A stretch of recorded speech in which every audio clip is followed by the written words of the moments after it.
Welcome to Conversatio, the show that helps develop directions on how to live, a way to live. Today's session is on what our youth needs.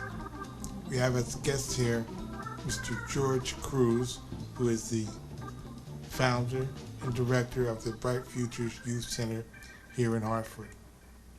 A little bit about our guest. Multi-talented individual, recently voted to the Boxing Hall of Fame for his training, promoting, and managing activities in the boxing industry. Also a singer for Hartford's Fabulous Galaxies and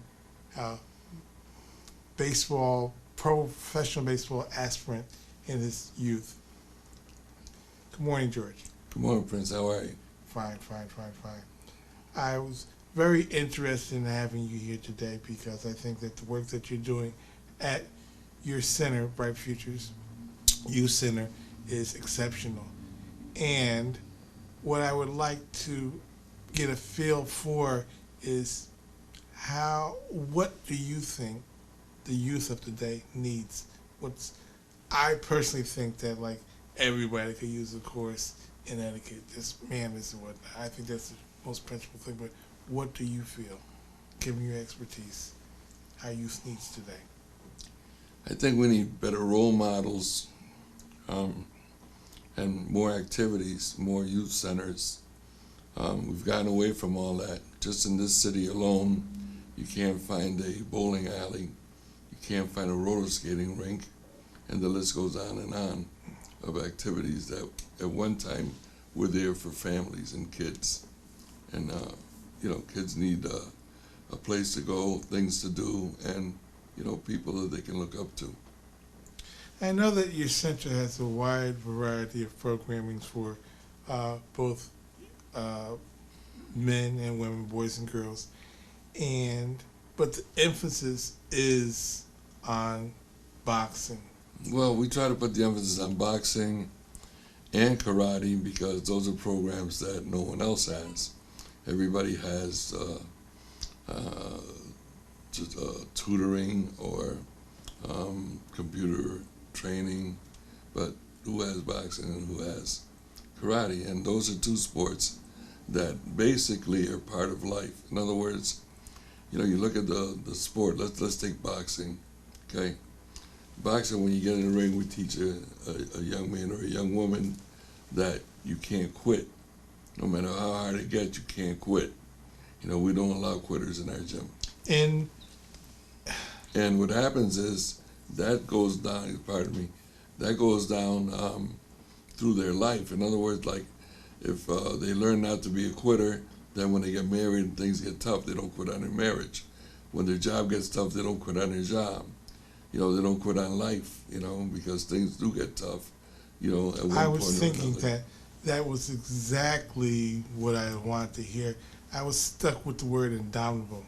That boxing teaches that spirit where like no one can conquer me, no one can subdue me, and that's needed because a lot of things are going to come at you in life.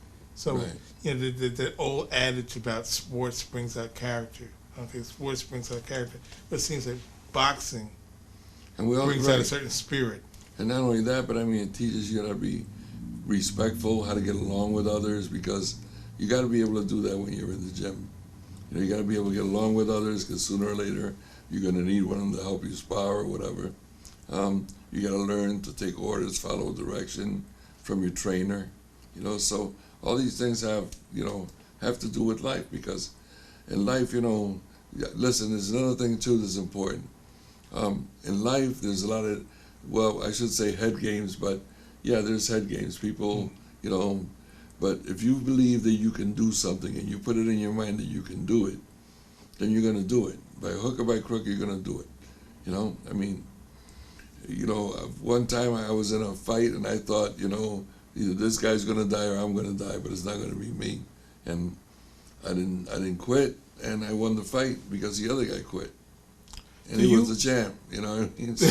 So I mean, if you put it in your mind that you're going to do something, it's up to you. You could do it, and that's what boxing teaches you.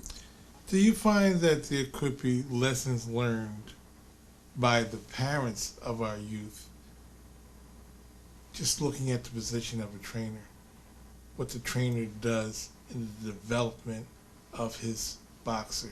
Yes. Okay? And the encouragement at the point of truth during a bout. Well, If the parent could kind of like be more so like the trainer well, see, yeah, at but that point. see, me, let's. I'm just gonna take myself as a trainer, okay? A woman calls me up and says to me, "Geez, my son has gotten to the point now that he's in high school that he raises his voice at me. He doesn't, pay attention to me. He doesn't, he's changed, And this is a young man that I trained.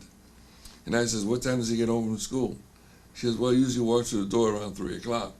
I said, well, I'm going to come over your house and I'm going to be there when he walks in. Mm-hmm.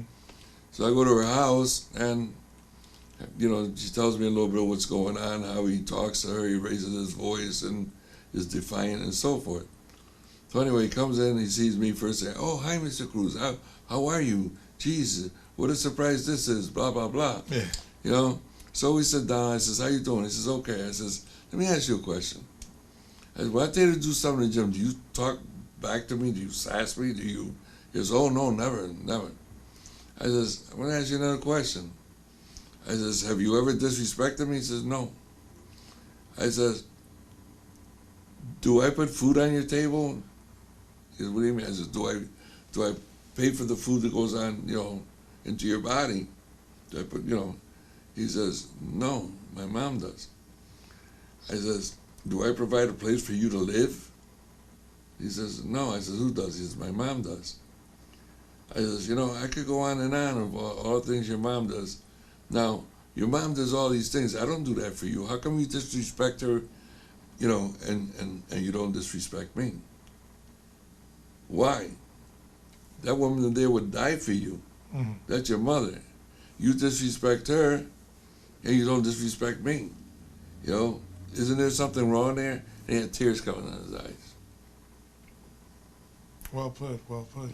So I'm saying that, they it's up to the trainers to try to instill something, and be there for them. And, even if they're not in the gym, if they're just in school, but you gotta take an interest in your fighter. You gotta take an interest. When I say you're a fighter, I don't mean you gotta take an interest in the youth, Right. and the kid and the Right. child, Right. whoever it is that you're working with. And that's the other thing is that there's no discrimination. No one looks at anybody if they're a white kid or Asian. Nobody cares about that. Right. In our world, it's just about human beings and so forth. So that's what I'm saying. That you can learn a lot just by going to a boxing gym. You're right. Right. I mean, it is a close context. It for is. I mean, Yep. You're 100% blood, sweat, right. you're all mixed up in together. At that point in time, it's like 100% right. At your center, tell me a little more about the variety of the things you do. I know that education and people being able to post good marks in school is key to what you're trying to develop there. Right. Well, we try to make sure kids get through school. That's one, through high school. We put emphasis on that, big emphasis, and we set the bar. If you get less than C's in school, then we gotta get you some help. Uh-huh. We don't just throw you out. We gotta get you some help because we want you to do good in school. So we keep a file on each individual, and we have a counselor there. He's there 3 days a week, and if you have a problem, be it at home or in school, you see him, and he has the contacts to help you. I'm impressed with, in today's society, especially in this area, there are a lot of young men who see the stars of careers in the music industry. And I was just wondering whether or not, since you went so far with your group of Fabulous Galaxies, are you able to shed a little light and put a little perspective on these people. Everyone thinks that he's a master DJ or whatever have you, has a bright future in the music industry. Are you able to put those sort of dreams in perspective for your youth? Well, not really, because I don't really get into like my background, because it's not about me, it's about them, and today's music is not my type of music. I mean, there's nothing wrong with it. It's just a matter of of taste. I'm old school. Yeah. From deep in my heart, I'm old school, and I like the Temptations, Earth, Wind and Fire, Tower of Power, and the old doo-wop groups, So, the rap thing is not my thing. I don't degrade it or anything. It's just not my music. But, too many kids want to be rappers. Too many kids want to be basketball players. Too many kids want to be football players. And there's like maybe 1 out of 50,000 that make it. 1 out of 50,000 to make it, because this is a big country. Right. You know how many guards there are out there, trying to make basketball? How many quarterbacks there are trying to make it in football? I mean, it's almost the same thing with the music. To become a big, you got to do a lot of things. I mean, you got to be very fortunate. An example in yourself who has attempted, these things in so many different lines of, about the boxing industry, the trials and tribulations on the way up, music industry, the trials and tribulations on the way up there. Well, see, me, it's a different story, because I grew up in the projects. See? In the projects, first of all, you got to know how to fight. If you don't know how to fight, you better learn how to fight. Okay. And then we were all about sports. Right. So in the morning, I'd be, on the basketball court. In the evening, I'd be in a baseball diamond. And in between, I'd be in the gym, practicing boxing, and craft. You must have a tremendous mother. A lot of times, I see that the multi-talented individuals, like 3-sport star, blah, blah, blah, blah, and I wonder, and they come from a poor background, I'm like saying, well, gee whiz. Well, if you're so poor, how in the world they got time to, let you play sports, develop these 3 sports? So the parent has to be really Well, the other thing besides the sports was, like, after the baseball games in the evening, then we go on the corner and sing.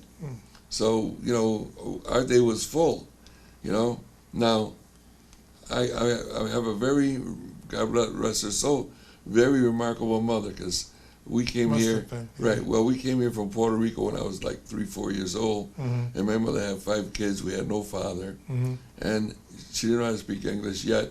She managed to pay the bills, put food on the table, and she brought up 5 of us, and we all turned out to be pretty good, regardless of where we grew up and so forth. But going back to the projects and what you were saying, that I never knew I was poor.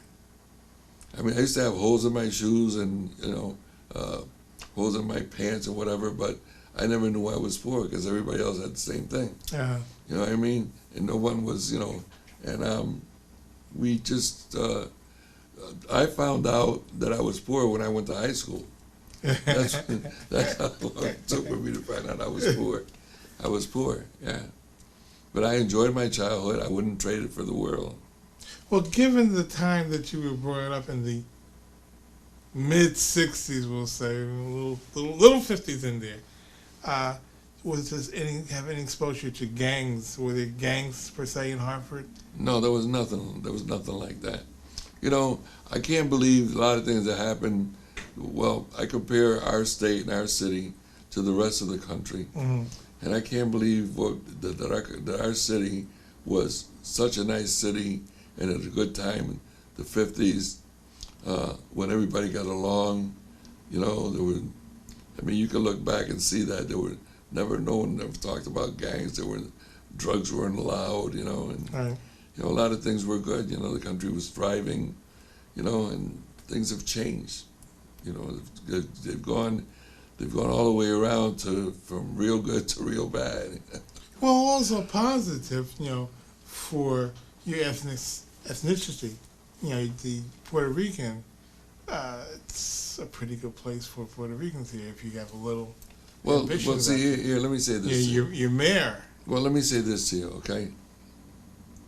When I was growing up in the projects, my role models were African Americans. My role models were guys like Doc Hurley, Freddie Ware, Beans Brown. Some of them, I got to say, God rest their souls, they were tremendous individuals. They were like father figures and big brother figures to me. And without them, I don't think I would have turned out the way I did turn out.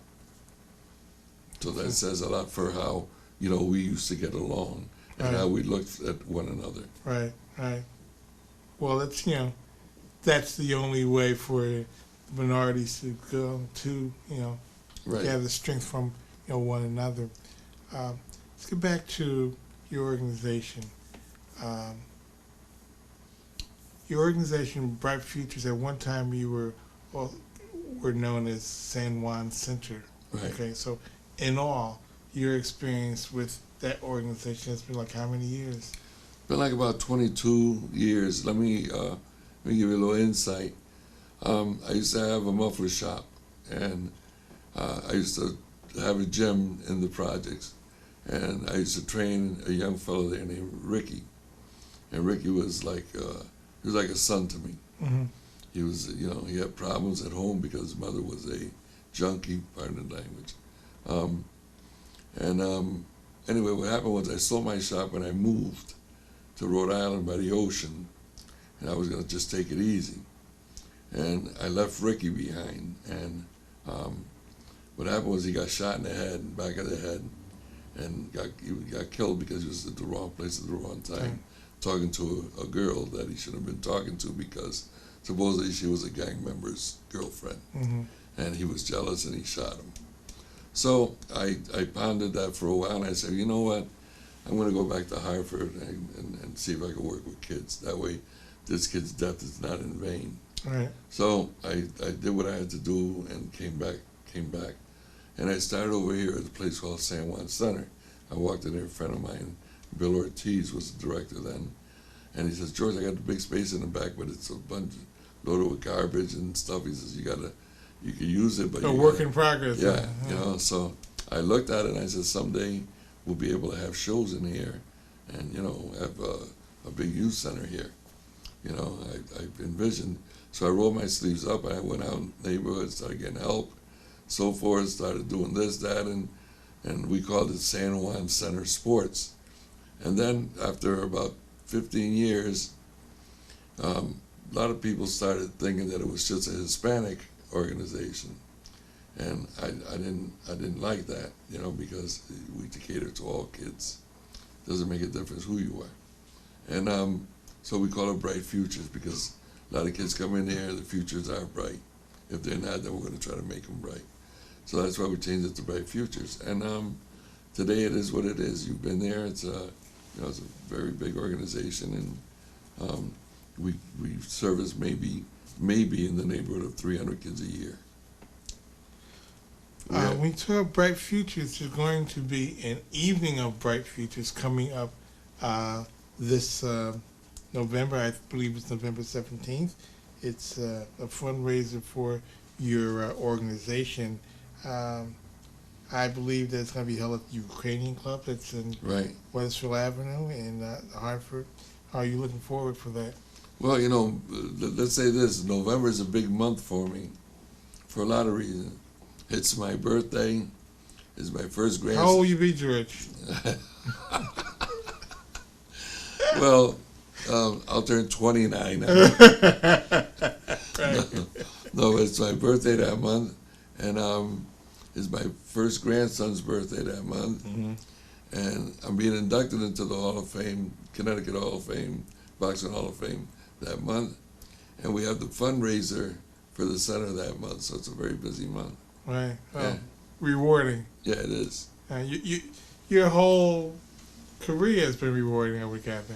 Well, I think I've accomplished a lot. I mean, just last year alone, they named a corner after me in the city of Hartford.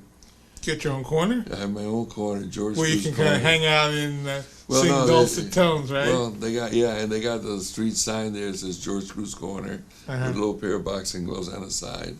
and that'll be there forever, and that's that in itself is an achievement, let alone all the other things that I've accomplished.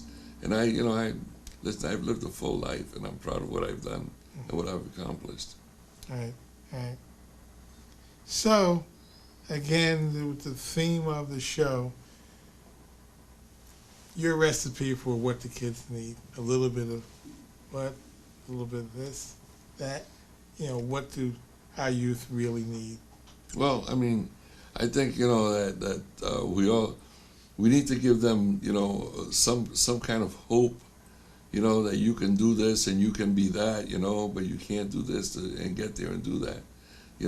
Today a kid goes outside and first thing he sees somebody with a big roll of money, and selling a bag of dope, that's what they see in the neighborhoods, And anyway, I just, I try not to get too hung up on that because, I get very angry sometimes with the politicians in the city because they don't have things the kids can do after school except go outside and see, drug deals going down and prostitution going down. Yeah, we have our place and maybe one or two, but there should be a lot of activity, a lot of activity in the city for kids with good role models like I had. Mm-hmm. Well, are there any plans to expand your operations or expand the number of kids that you service? We'd like to service a lot more, and we'd like to do a lot more. The only people that help us right now is the state of Connecticut, the Department of Social Services. Other than that, we have a hard time getting money from the city. We have a hard time getting money from, the feds. And we're always, making doing grants and, writing proposals. But people talk a good game, but they don't back it up. See, if I tell you I'm going to kick your butt, I'm going to back it up. I believe you. Or at least try. At least try, right. So, there's also X amount of administrative skills that you have developed over the years. Well, to be honest, let me say this to you. I think every youth should go from high school into college, or if they don't go into college, they should go into the armed forces. Because I became a leader when I went in the Army. And the reason why is this. I learned how to respect people, and I learned that respect gets respect. That I learned right away. Okay?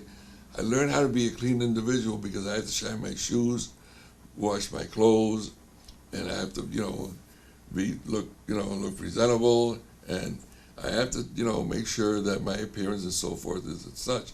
And I have to learn how to follow orders when I have to. Right. Okay? And I have to learn how to give orders if I'm in the field, if I'm in battle or whatever. So I learned how to be a leader, I think, mainly in the Army. Right. I think that helped me a lot. Well, it's about building character in things like the Army, things like high school sports. Those experiences are all through builders, life. All through life. As you grow, as you grow, as you develop, your mind develops, and as you yourself as an individual. Myself, I've always been very proud. Right.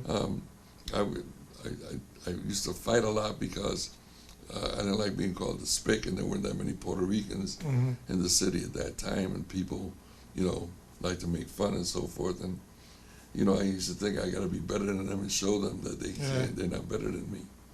So if I couldn't, if I couldn't beat them with this, I beat them with that, But somehow, some way, I'm going to beat them.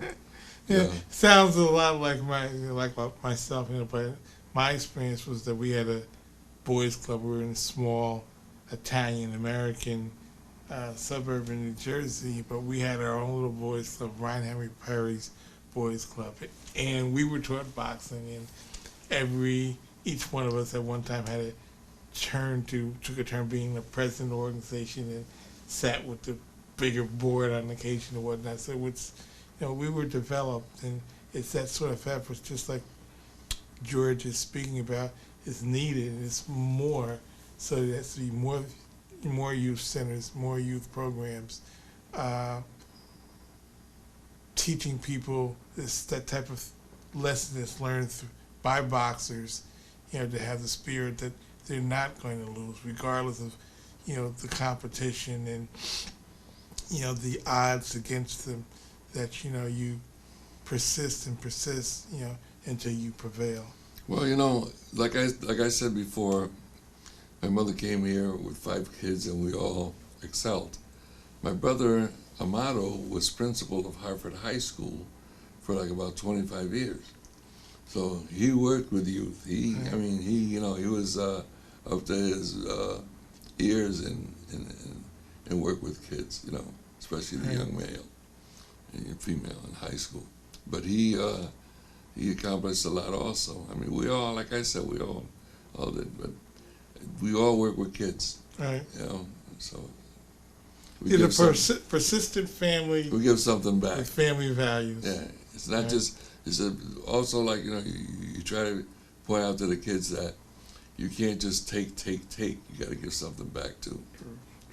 So we've accomplished that also.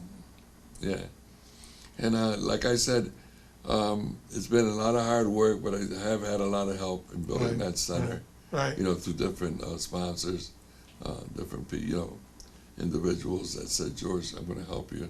But when it comes to the big bucks, we're still out there looking. Yeah. So that we can provide more. Well, perhaps this event, this fundraiser again, that's November the 17th at the Ukraine Club in Hartford. Show your support for our youth and try to attend the event. Yeah, that'd be great. That'd be great. Look forward to seeing a lot of people there. I really thank you. I really enjoy the message that you gave our listeners. And the whole emphasis is in the future and it's on our youth. When it comes to youth development. Well, I enjoyed it because you got the right name, because you're a real prince. Thank you, Prince. Okay, George.